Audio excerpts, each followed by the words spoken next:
crafting journey here, that journey chick on Instagram. Good morning, good morning. The work week has begun. Yes, we had a nice long weekend. I did. I hope you did as well. Good morning, Tootsie. Let me show you where I'm at with the painting. Hi, baby. We're getting there. We're getting there. Okay. So I was finishing up this area down here. So that's where we're at.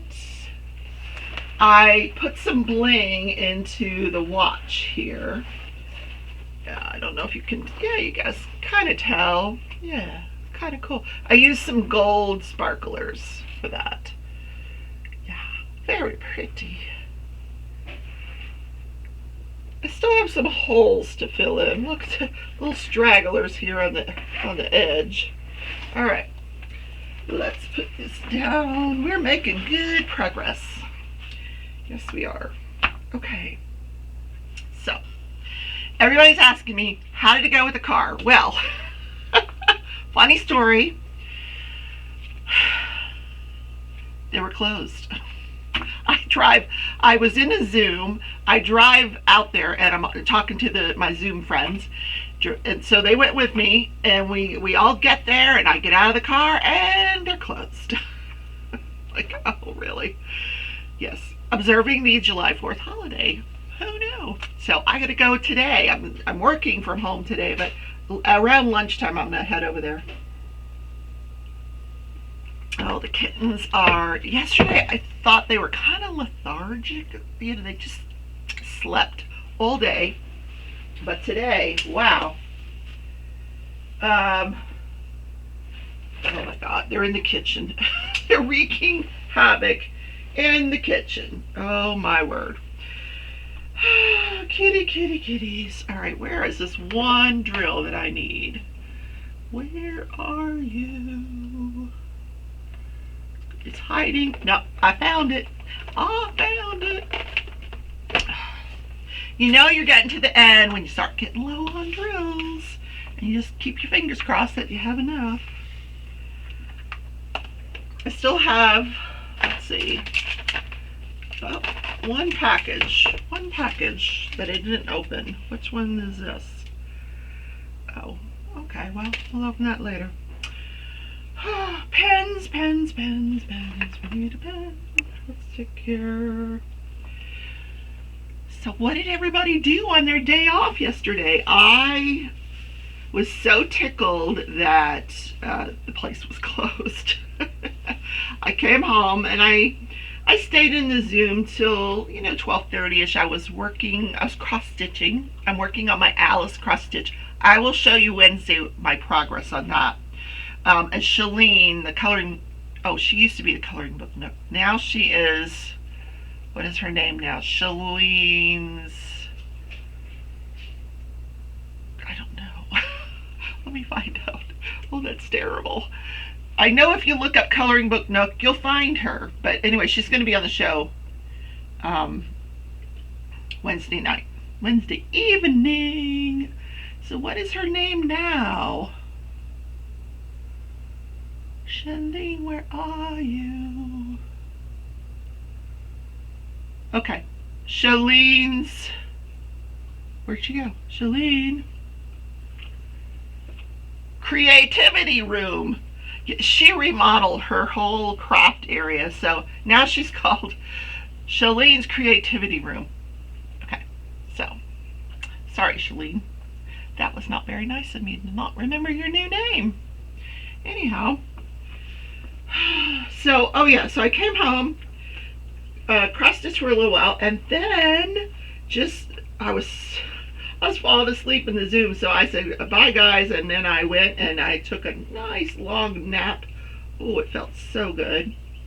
Me and the kittens and Tootsie, we just all curled up and went to sleep. Then when I got up, I did a little Animal Crossing, a little crocheting on I'm progressing on the market bag. I'm almost done with the market bag. bag a day. You know, I'm following her pattern. She does 15 rows and I'm at like 13 rows. I think I'm going to do maybe 20. I want it to be a little bit higher than the one she's doing. You know, I want it to have more depth. So, yeah. And I figured out what I'm going to do with it. Yeah, I know what I'm going to do with it. But I can't tell you because, you know, it's a secret.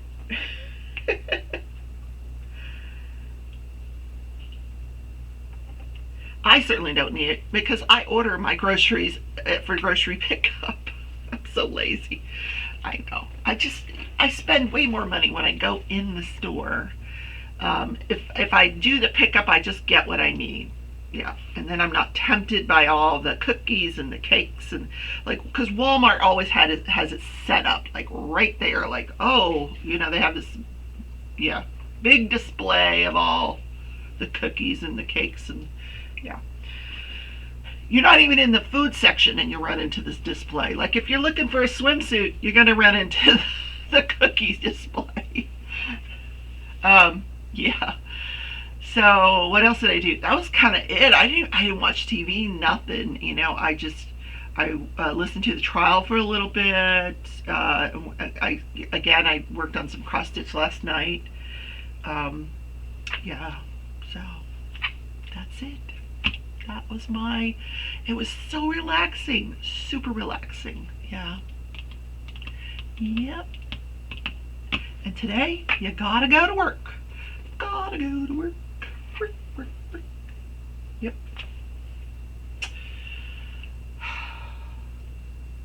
That was a big pregnant pause. So what'd y'all do this weekend? And I was looking forward to Crystal's live last night, and then she wasn't feeling well, so I didn't get to go to her. Her live was canceled. So, ooh, somebody's on a motorcycle, Tootsie. Who is it? Who is it? So I filmed a little bit of cat capers. Here they are.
Hope you enjoyed that. Now last time I forgot to put the film in, the cat caper clip.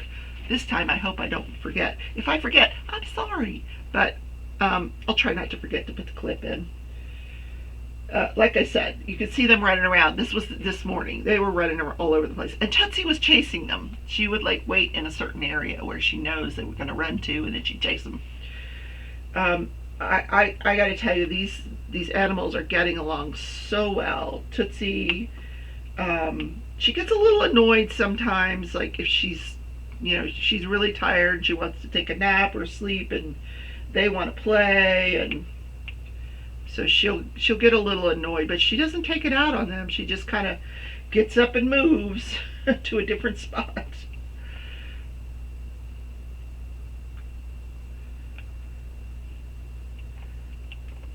This is a little bit of confetti, this corner here.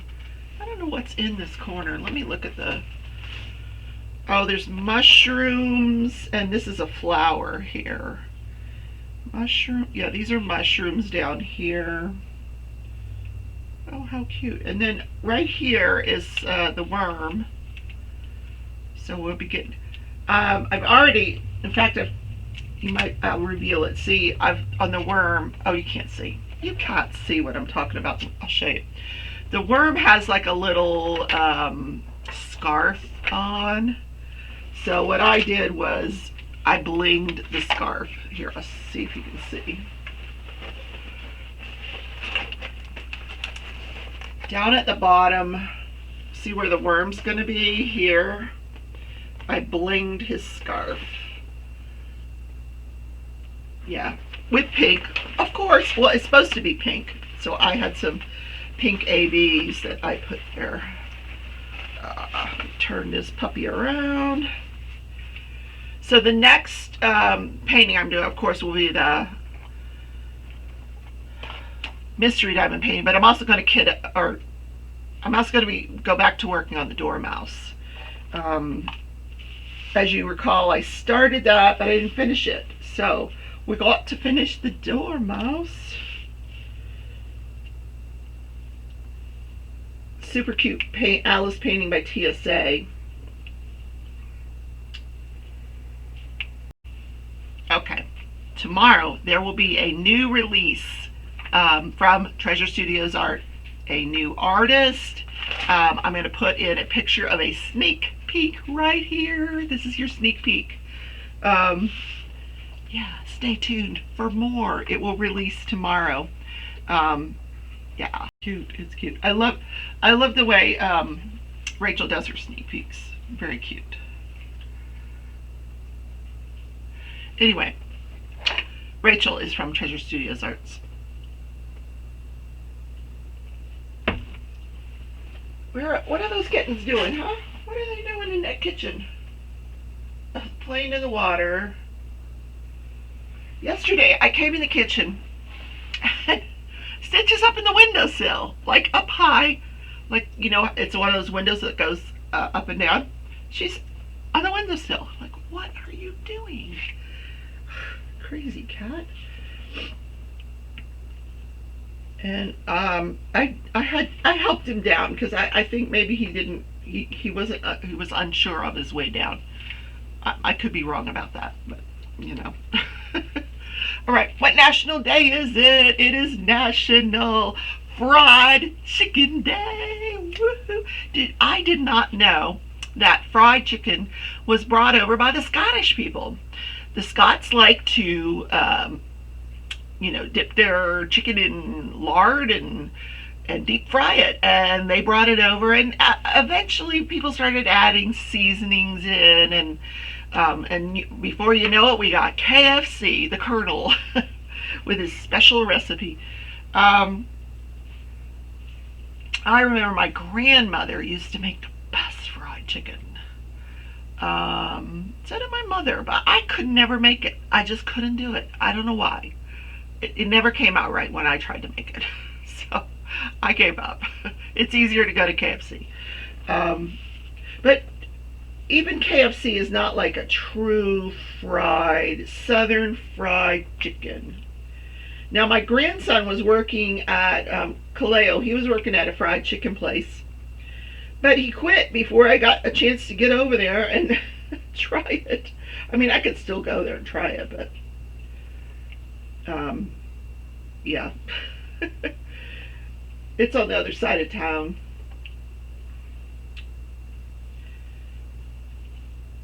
So how do you celebrate Fried Chicken Day? You find a nice seasoning recipe. You fry up some chicken. You don't have to do it in lard anymore. You use one of your oils, canola oil, peanut oil, vegetable oil, whatever. Or, now we have those I don't know if it does, can you fry chicken in an air fryer? I have no idea. I'm not the greatest cook anymore. I used to be a good cook, not anymore. Not with all these new devices. So, yeah. And, serve it with some homemade macaroni and cheese, some greens. Oh, so good. What a great meal. And maybe some biscuits. That's coming from KFC. I like my fried chicken now with a biscuit and some coleslaw. That's my favorite thing to get at KFC. The breast and wing combo with coleslaw and the biscuit. But the other day I ordered it and I brought it home and I tasted the coleslaw and it was so sweet I couldn't eat it. It was like they just dumped the sugar and vinegar in there. I was like, ooh, yeah. Good, but yeah, way too sweet. Way too sweet. My watch says I'm almost there. Keep moving for one more minute. What can I help you with? Nothing, thank you. My watch is asking me questions. You're welcome. Oh, did you hear that? That's funny. Oh my God. I got the British guy, or the Australian guy, because he's got a sexy voice. Alright, where did that drill just go that I had? Oh, goodness. Gravy.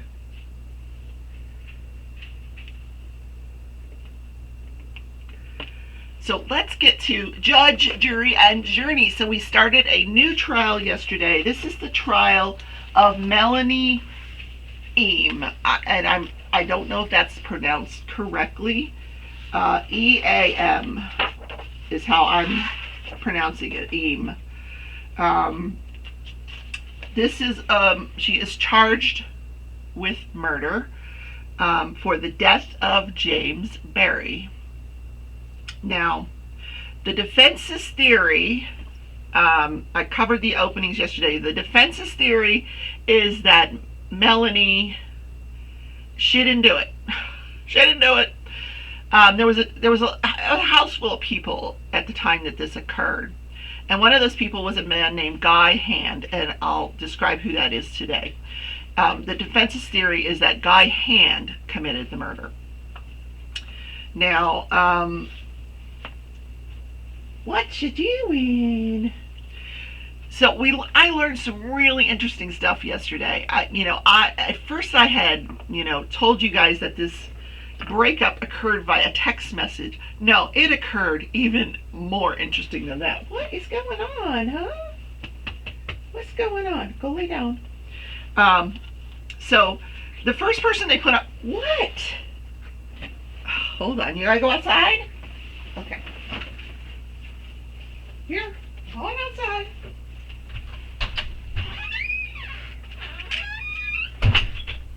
Must be emergency.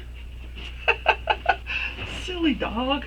Okay, so they call Jeff Jarzakowski to the stand. And it's really funny because the attorney runs out there, can't find him. Apparently he went to the bathroom. So she comes back in, she goes, Judge, he's in the bathroom. Can I bring my next witness? So she brings in the next witness, which is this neighbor. She's a nurse. She works at the local behavioral health center. And she was working the late shift, the 3 to 11 shift. So she's coming home after her shift. It's around midnight, and she sees a white Toyota that she recognizes as belonging to Mrs. Eam, or Miss Eam. She knows Miss Eam. She knows the family pretty well. She's friends. The house is owned by Nicola Barry, which is James Barry's mother. So it's her house. So she's friends with Nicola. So she comes home. She sees a Toyota. She said it's parked very strangely, and she had to kind of go up on the swale to get around this Toyota because it was parked so weird. And then she doesn't think anything of it, and she goes in her house. She gets comfortable. She goes in her bed. She's watching television. She hears sirens, so she goes outside. She sees all the lights at her neighbor's house, so she decides, I'm the neighbor and I'm a nurse and I'm going to go over there. I would have done the same thing. Because that's how I am. Anyway, she goes over there. Of course, they're not going to let her on the scene, but she finds Nicola, and poor Nicola, she's like got no shoes on. It's cold outside, so she goes and gets everybody chairs because Guy's there. Guy Hand is Nicola's boyfriend, so he's there. Jeff is there. So she goes and gets some chairs and blankets because they're not allowed back in the house but they can't leave the scene because police want to get statements from them. So she goes and gets them chairs and blankets to sit outside, and she stays with them all night. So that's her testimony. That period, the end. Anyway, she was too late to assist in any rescue of James Barry. So, was I done with this color? Almost.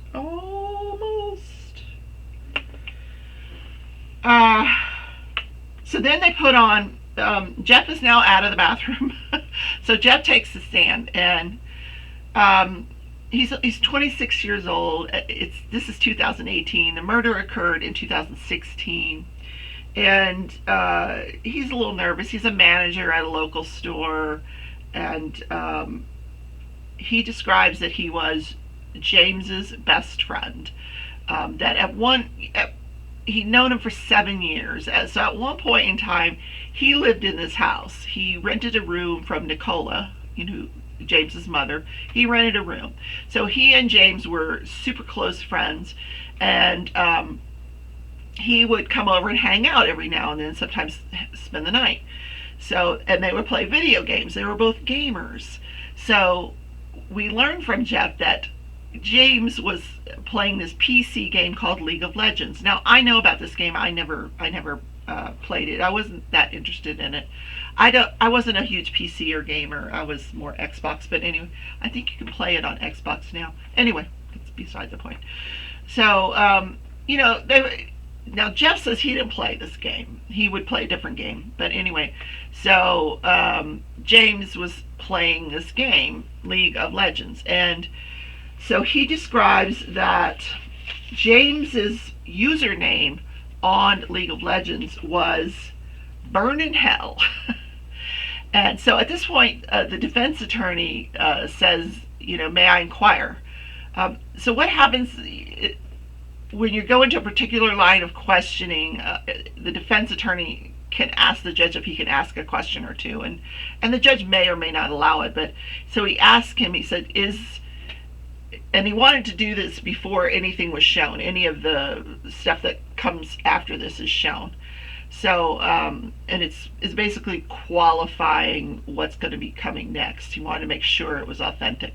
So he says to the guy, could anybody else have that same name? Burn in Hell. And this guy says, no, once you pick a username, it's yours. No one else will get it in the world, which is true. You have to, that's why there's so many creative names out there. You start adding, there might be Burn in Hell 2 or Burn in Hell 52 or whatever, but there's not going to be any more Burn in Hells. This was James Barry. So the defense attorney sits down. So now we learn, we don't get to see the content, but we learn that through this game you can send messages to other players back and forth in the game, and apparently the defendant Melanie was also playing this game.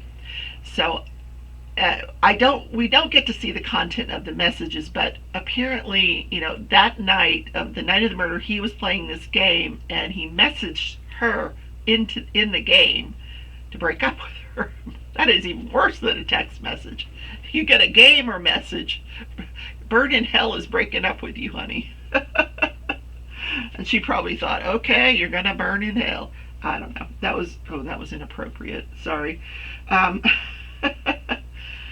So Jeff testifies that he fell asleep on the bed and James was still playing the game. He woke up once, James was still playing the game, so he goes back to sleep.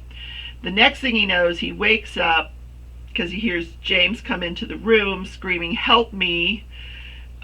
James drops a knife, a large butcher knife, drops it on the floor, and then he starts walking towards the dresser, and he's kind of leaning towards the dresser, and he's got blood coming out of a large gaping neck wound.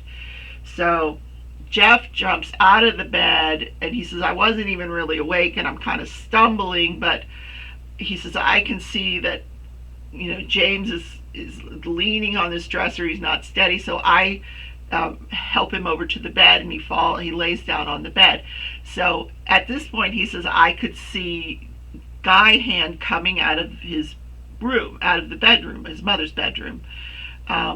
And he said, no, he did not have blood on him. He came out of that bedroom, he didn't have blood. Now this observation is a huge point of contention, because it's something he didn't tell the cops on the first interview. And he says, it simply just wasn't something they asked him about, and he didn't remember it. He actually wrote a written statement 2 days later, 3 or 4 days later. He wrote everything down that he could remember, and this was a detail that he remembered. He remembered Guy Hand coming out of his mother's bedroom, no blood on him, and so Guy Hand comes into the bedroom to find out what's going on. Jeff does not know how to do CPR, so he thinks, well, his friend is not breathing, let me give him mouth to mouth. So he's trying to give mouth to mouth. Guy comes in, he says, "I know CPR." He starts doing chest compressions, and he sends Jeff to get help. Now Nicola at this point comes out of her room. She comes into the room very briefly, sees what's going on. She goes out and calls 911.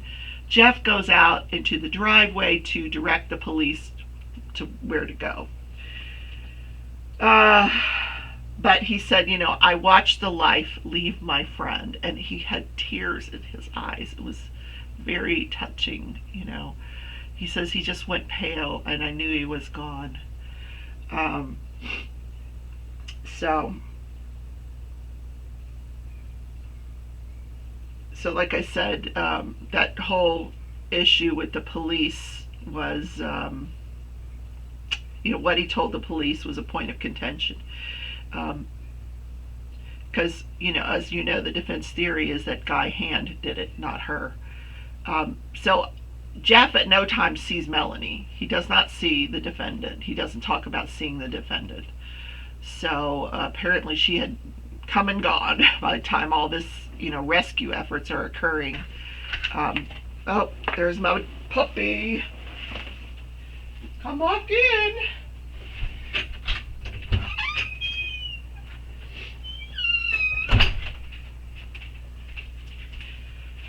So that completes day 1 of this trial.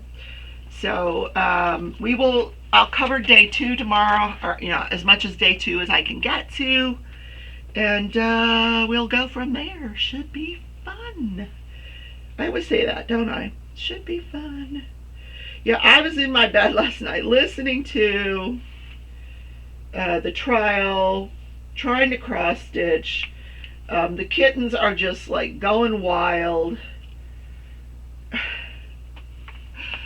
There was a fly in the bedroom, and they were trying to catch this fly, and the fly was outwitting them. Yes, he was. It was funny. Now, why did I opened that to show you guys, which is all right because I need to start that section. Anyhow, are there any of these over there? Are there? Yes, there are. Yeah.